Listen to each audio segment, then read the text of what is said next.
উনি গরুর ব্যবসা করেন। গরু মানে কি খাটালে যেরকম ব্যবসা হয় না, ওনার খাটাল ছিল। অন্তে থেকে উনি 12 পিস গরু এনেছিলেন। সেই গরুগুলোর দাম ঈদের সময় দাম 4.5-5 লাখ টাকা বা 6 লাখ টাকাও বিক্রি করে। না বেশি।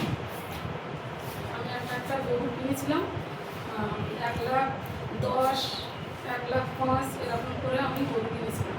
এবারে তারপরে আমার এসেছিল পার্টি এসেছিল, বলে এই দুটো গরু 5.5 লাখ টাকা দেবো। আমি বলেছি না, 6 লাখ 6.5 লাখ টাকা লাগবে।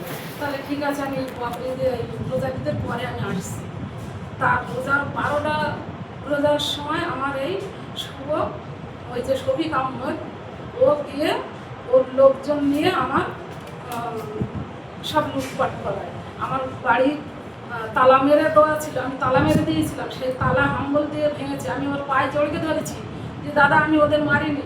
আমার জমি নিয়ে প্রথম ঘটনা হচ্ছে, আমার জমি নিয়ে একটা ঘটনা। আমি বলে জমি মাপা চলবে না, শুভ বলেছে।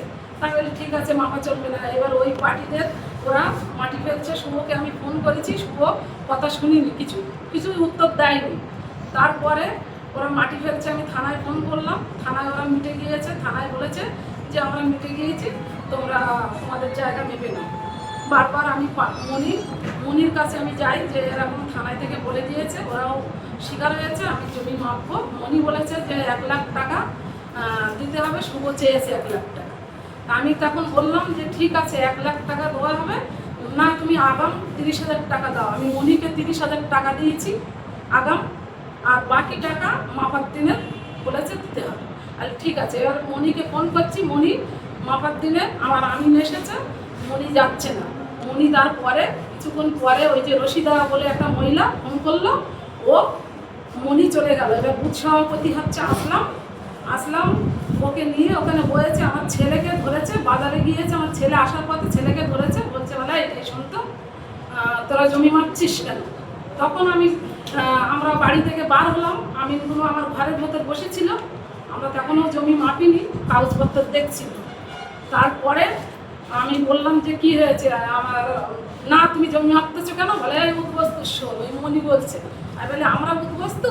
তা ঠিক আছে, আমরা জমি মাপবো না, তুমি মাপতি বলেছো বলে তোমার কাছে গিয়েছি, তুমি বলেছো যে শুভ আমি ঠিক করে নেবো, টাকাটা দিলে আমি ঠিক করে নেবো।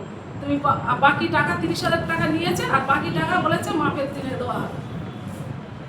সেই বেগে ও আমাদেরকে অত্যাচার করছে। আমার ছেলে নিয়ে বাড়ি চলে গিয়েছি। তাড়াতাড়ি বাড়ি চলে যাওয়ার পরে আমার ছেলেকে ধরেছে। এইবারে আমরা তালা মেরে দিয়েছি, সেই তালা হাম্বলতে ভেঙেছে শুভ থাকায়। মেরে ওখানে আমার ছেলেকে মাথায় মারলো, আমার স্বামীর পুরো মাথায় মেরে পুরো অজ্ঞান আমার স্বামীকে ধরে আবুজার ডাক্তারখানায় নিয়ে আসে। আমার ছেলেকে ধরে নিয়ে আসার পথেও তাও ওদের মারছে। আর ওই যে আশরাফ বলে ছেলে, ও বলছে ধরকে দে, ওদের ধরকে দে, পুরো পুড়িয়ে দিয়ে দে।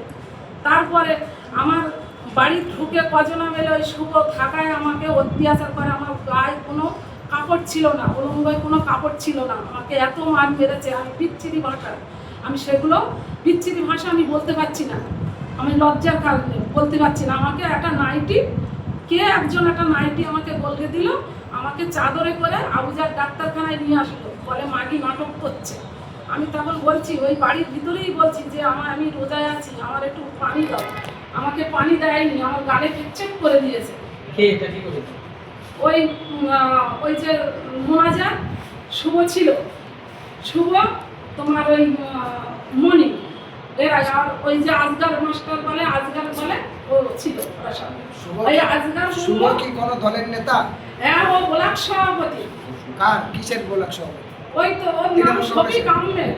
এবার শুভ নামে ডাকে, শুভ নামে ডাকে। কোন রাজনৈতিক দল করেন? কোন দল করেন উনি? শফি ও তৃণমূল দল করে। শাহবাগ মোল্লার হাত শুভর মাথায় আছে, তার কারণে ও চষে বেড়াচ্ছে গ্রামটা। সারা লোকের জমিন লিখে নিচ্ছে, সারা লোকের হুমকি দিচ্ছে, বলছে যে এই এত টাকা দিতে হবে, লোকের চকি বিরাসের খোঁচা মারছে, অনেক কিছু করছে ও ওই শাহবাগ মোল্লা। তারপরে আপনারা এই ঘটনার পরে কি থানায় লিখিতভাবে হ্যাঁ, কমপ্লেইন করেছেন? তারপরে না, আমি বারবার থানাকে কল করলাম, থানা গিয়েছে, থানার সামনে আমার নিয়ে গেছে, থানার পুলিশ ওখানে আছে। থাকার পরে আমাকে গলায় পা তুলে দিচ্ছে, আমাদের ডাক্তারখানা ইট দিয়ে থেঁতচ্ছে। পুলিশ কিছু বলছে না, ওখানে বসে আছে এক গাড়ি। আমার দিকে লুটপাট করে দিচ্ছে, আমার খাটাল টাটাল, আমার বাড়ি ঘর ধরে আমার কিছুই নেই। একটা গ্লাস পানি ঢেলে খাবে, সেই গ্লাসটুকুনি নেই। ওই যে দিদি যে কি গুন্ডা বাহিনী পুষছে সে কথা বলা যাবে না।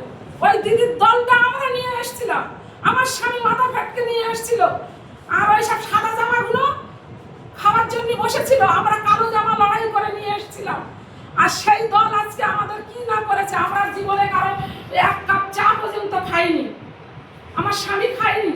আমার স্বামী ওই সিমেন্টের হারমানটা মারলো, আবার সেই সিমেন্টের হারমান ওই দিদি দলে যোগ করে রেখে দিয়ে সেই সব আমার বেশ লুটপাট, আমার এসব আমার কিছুই রাখিনি। এখন আপনার কি কি ক্ষতি করেছে কি কি? আমার 12টা আন্দারা ছিল, 12টা গরু ছিল, সব আমার লুটপাট করে নিয়েছে। আমার বাড়ি টাকা ছিল, সোনা ছিল, তোমার খাট বিছানা, আমার বাড়ি বিভিন্ন জিনিস, টিভি ফ্রিজ সব ছিল, আমাদের কিছু নেই।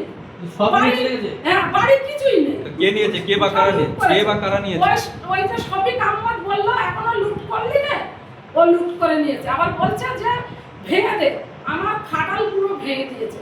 শুধু ওই যে কলমগুলো ভাঙতে পারেনি, আমি ফোনে দেখছিলাম কলমগুলো শুধু খারাপ আছে। এটা কোন এলাকায়? ওই তো বাজারায় উত্তরপাড়া সাকসার অঞ্চল। তো এখন পুলিশ প্রশাসনকে বিষয়টা জানিয়েছেন? সবাইকে জানিয়েছি, কি বলেছেন তারা? কোনো উত্তর পাচ্ছি না। আমরা কেস দিয়েছি, কেসের কোনো উত্তর পাচ্ছি না। আমরা তো থানায় যেতে পারছি না। কেন? আমাদের মেয়েরে ওখান থেকে আবুজার ডাক্তারের কাছ থেকে ওখান থেকে মেয়েরে ওই যে শাহবাদ মোল্লার ওই নাচিবুম আছে না, ওইখানে আমাদের নিয়ে গিয়েছে, নিয়ে সেখানে আমাদের রেখে দিয়েছে, কোনো ট্রিটমেন্টই হয়নি। তারপরে উনি ওই ভদ্রলোক ইত্তে খুলে রাত 8টার দিকে আমি বুকের যন্ত্রণায় ছটপট করছি, আচার খাচ্ছি, আমাকে তো শুধু দাগ গেছে, আমার মাথায়ও কাটা আছে, আমার হাতেও কোপ মারা আছে। আমি ছটপট করছি, ওই ভদ্রলোক বলছে মা কি হয়েছে তোমার? আমি তোমাকে আর আমার ট্রিটমেন্ট করতে হবে না, তুমি ছুটি দিয়ে দাও। এখন আপনি আমার কি সব চাইছেন? বুঝে গেছি। এখন আপনি কি চাইছেন? এখন আমি চাচ্ছি ওই হারমানদের শাস্তি চাচ্ছি আমি। এই কেসে কি সওগাত মোল্লা কি জড়িত আছে? হ্যাঁ, শাহবাদ মোল্লার হাত আছে তো। শাহবাদ মোল্লা উনি বারবার শিক্ষামন্ত্রী ফোন করলো, আমার শিক্ষামন্ত্রীর গাড়ি চালায় আমার ভাইজি জামাই, উনি গিয়ে বললো, শিক্ষামন্ত্রী বারবার বললো, শাহবাদ মোল্লা কোনো কথাই নিল না। আমার ভাইজি জামাইকে ডেটের পর ডেট দিয়েছে, উনি বসে। শাহবাদ